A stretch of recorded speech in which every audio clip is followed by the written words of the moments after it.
Fala galera aqui do canal Bola na Zona, canal do futebol paulista, onde o futebol paulista é assunto sério, muito sério.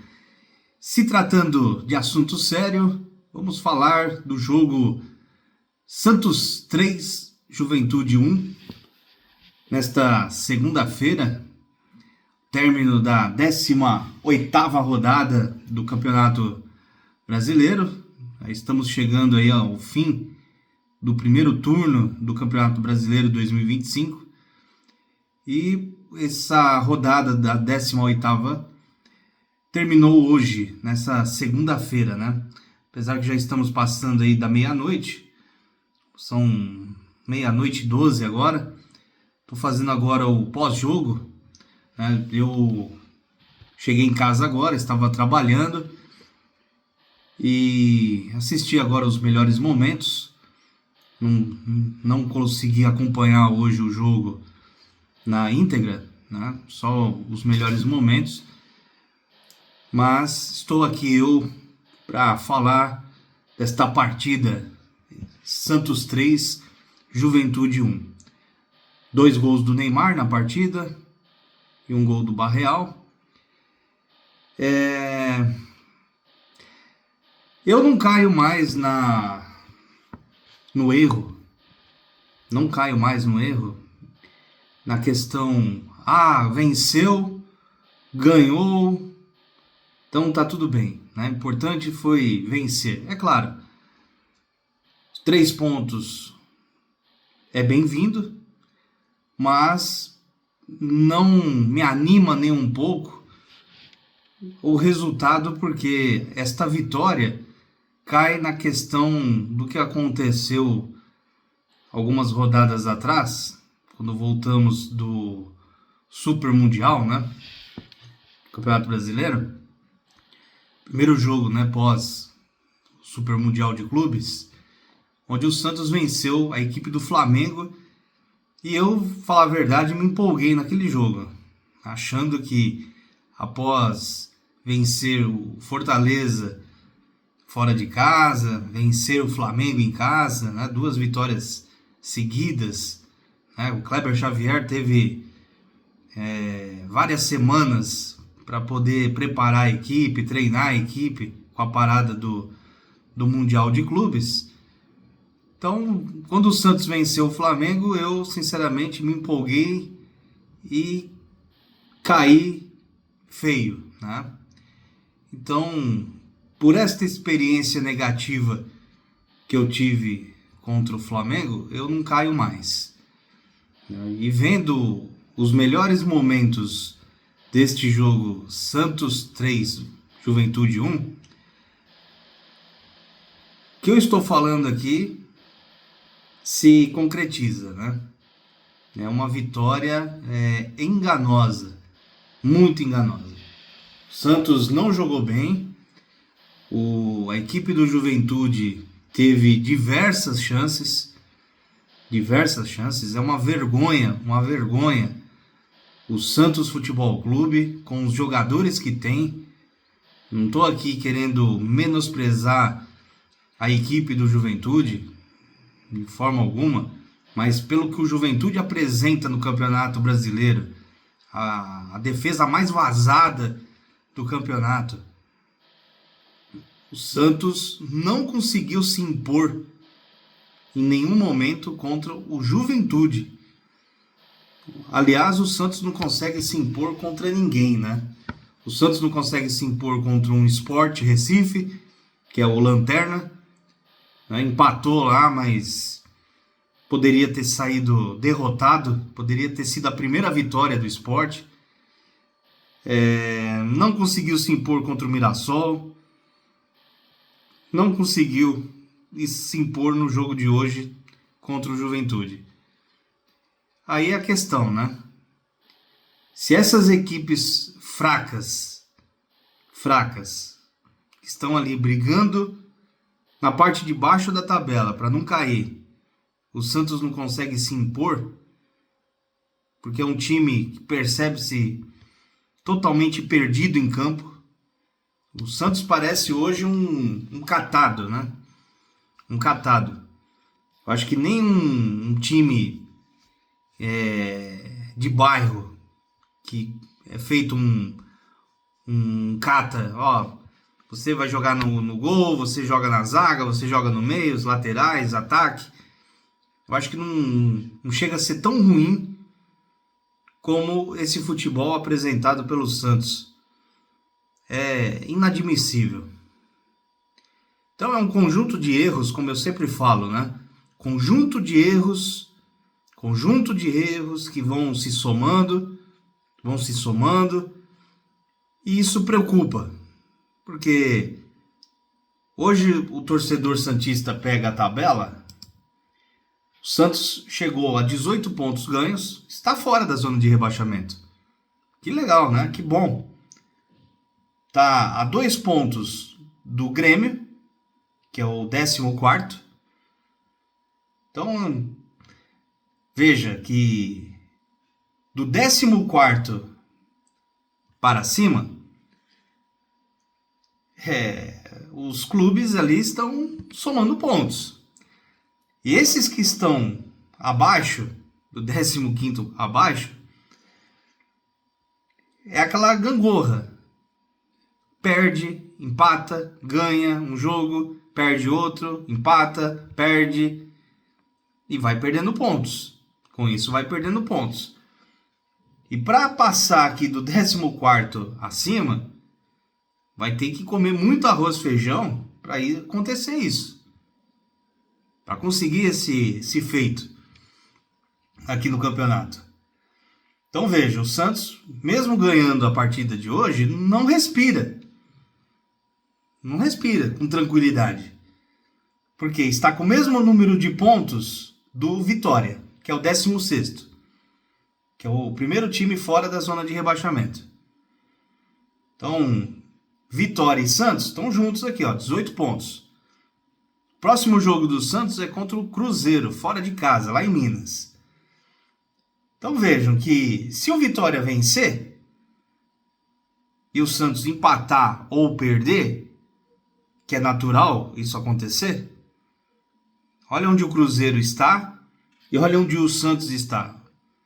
Em termos de elenco, equipe, conjunto, né? E olha que o Ceará conseguiu vencer o Cruzeiro em Minas. E o Ceará ocupa a 11ª colocação com 22 pontos. 22.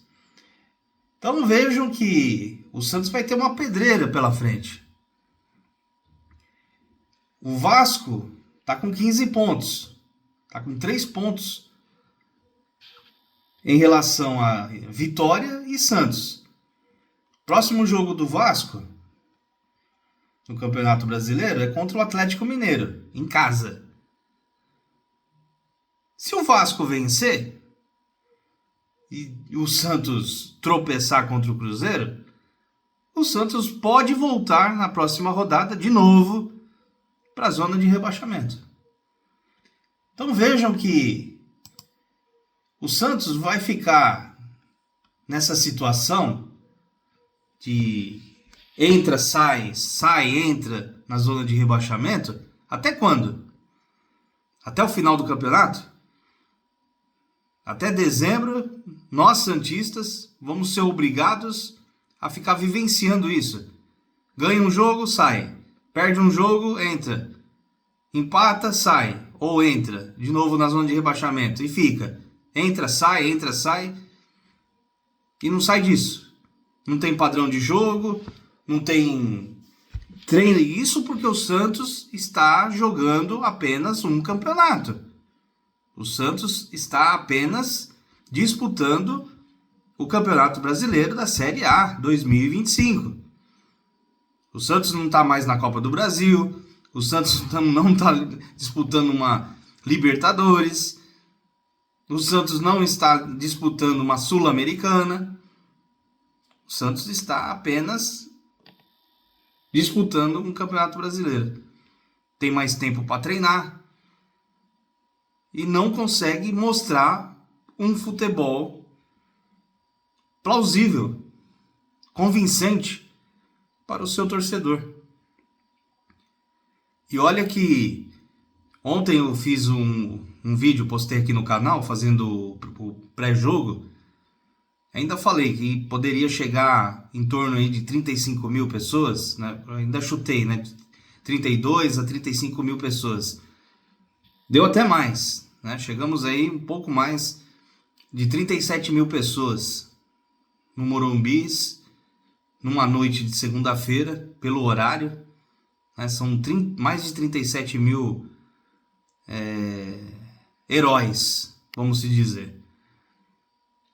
Porque eu tenho certeza que o torcedor santista que esteve presente no Morumbi, mesmo saindo de lá com a vitória, tenho certeza que não saiu satisfeito de ver a equipe de Santista jogar.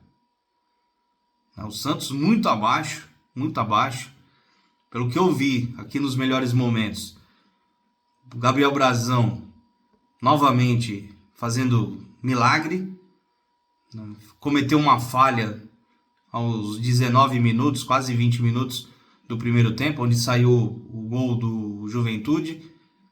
Graças,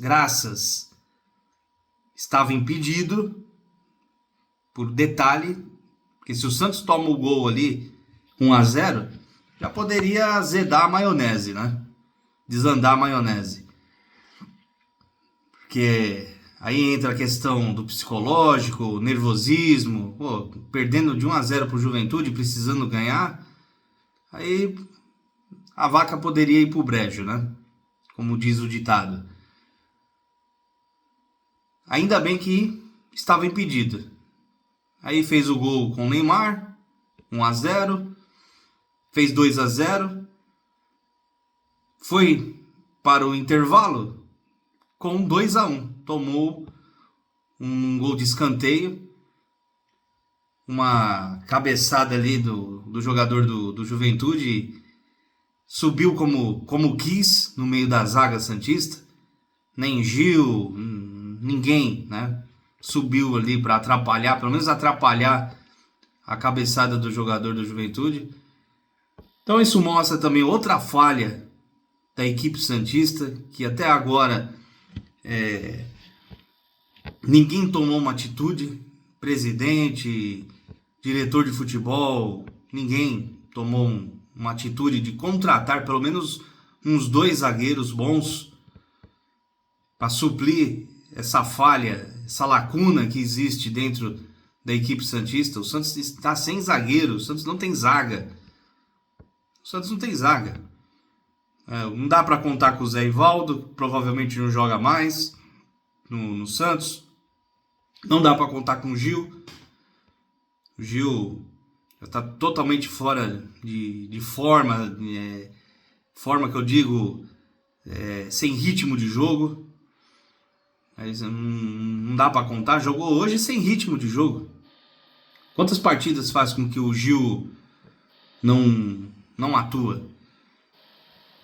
E os titulares são, hoje no momento, Basso e Luan Pérez. Então, não dá para contar com o Luizão. Trouxe Luizão do Novo Horizontino, um garoto, um jovem.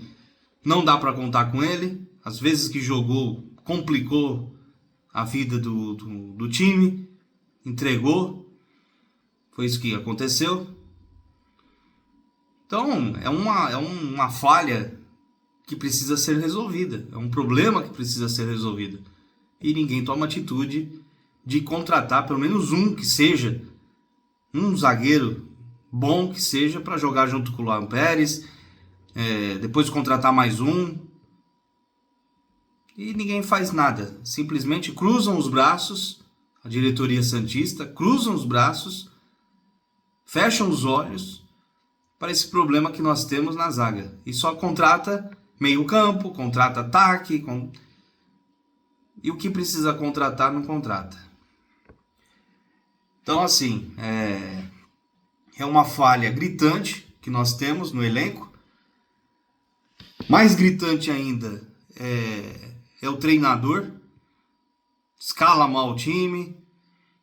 Percebe-se que não tem evolução. Eu aqui, até o jogo do Flamengo, como eu disse, me enganei com 2 vitórias seguidas. Até achei que o Kleber Xavier iria conseguir dar uma arrancada, mas depois do jogo do Mirassol, Sport, Internacional, esses jogos que mostrou a realidade de como o Santos está sendo mal treinado, não dá para sustentar um treinador desse, mas não dá.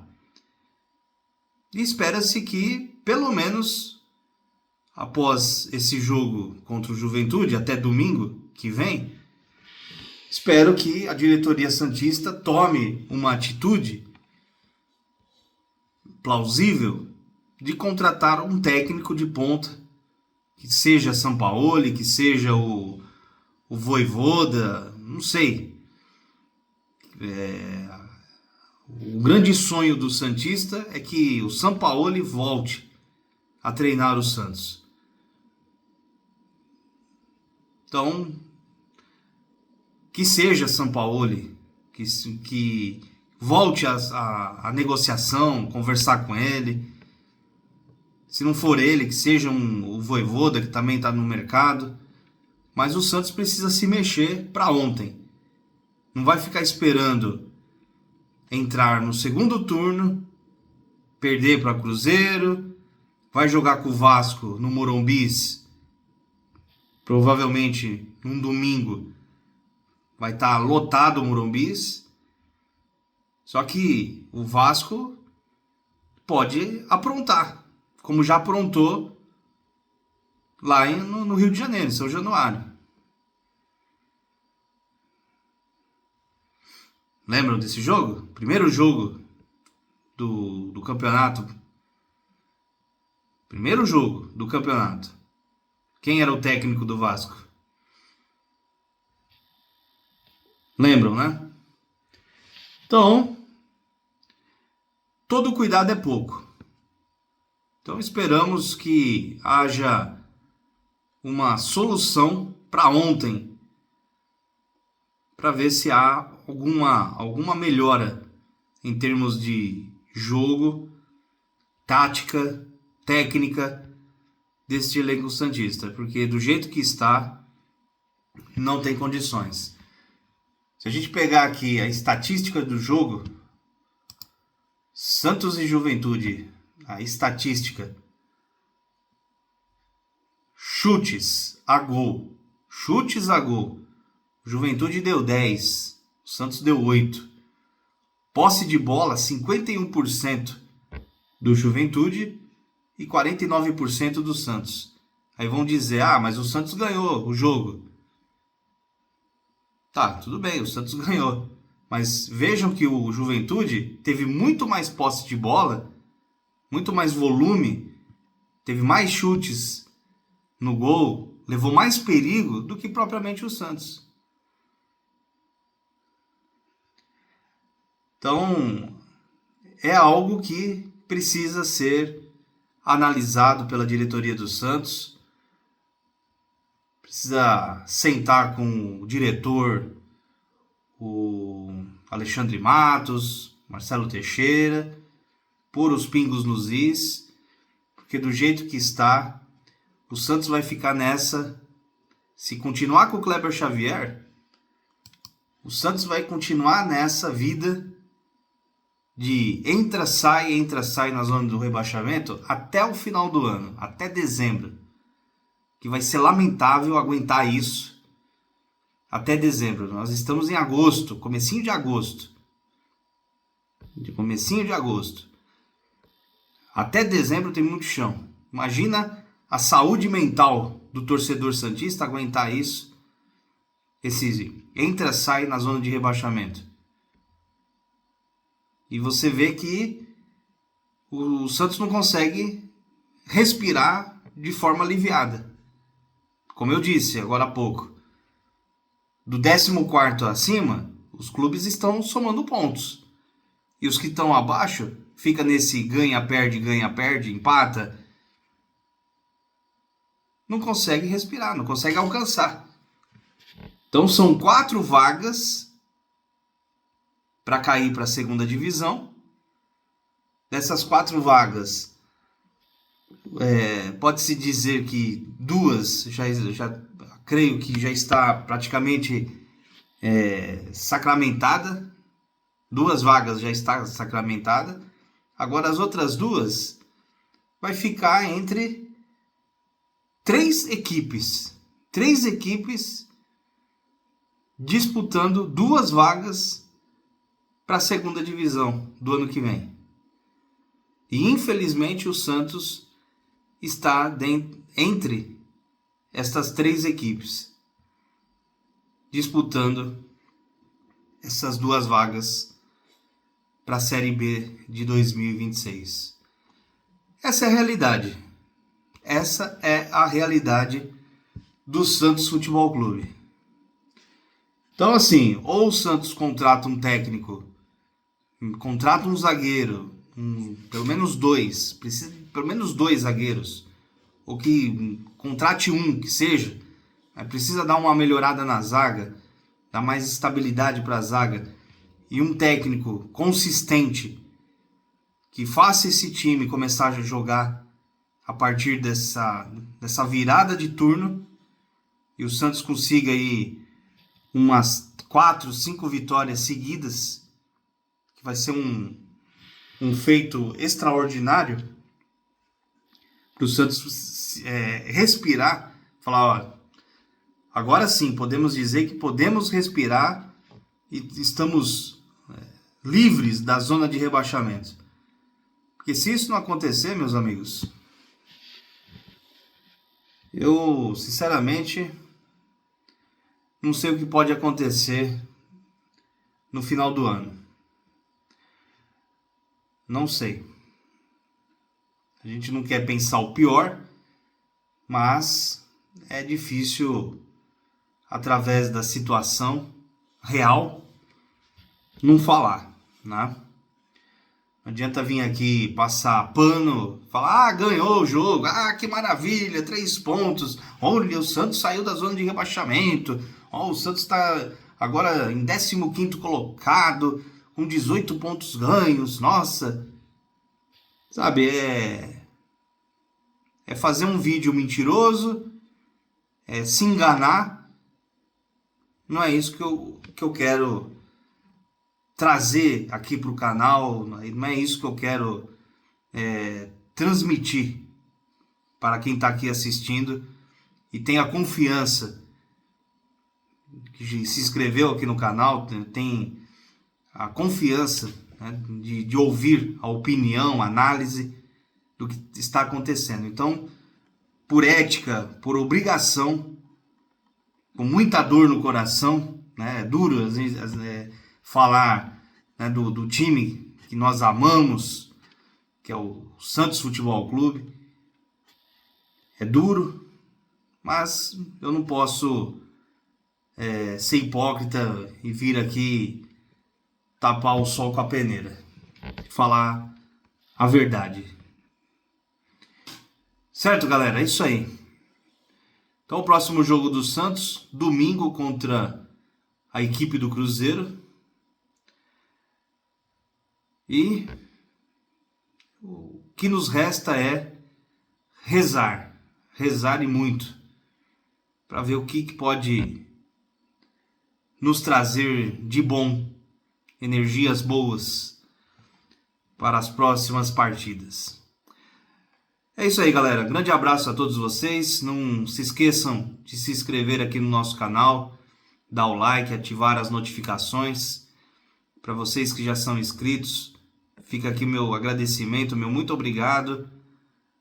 Já passamos aí dos 500 inscritos no nosso canal e contamos muito com a colaboração de todos vocês, compartilhando, divulgando os nossos vídeos aqui no canal Bola na Zona, o canal onde fala sobre o futebol paulista, onde o assunto do futebol é coisa séria, muito séria. Certo, galera? Grande abraço a todos vocês. Bom início aí de terça-feira, dia 5 de agosto. Grande abraço e até a próxima. Falou, galera santista. Grande abraço a todos vocês. Até a próxima.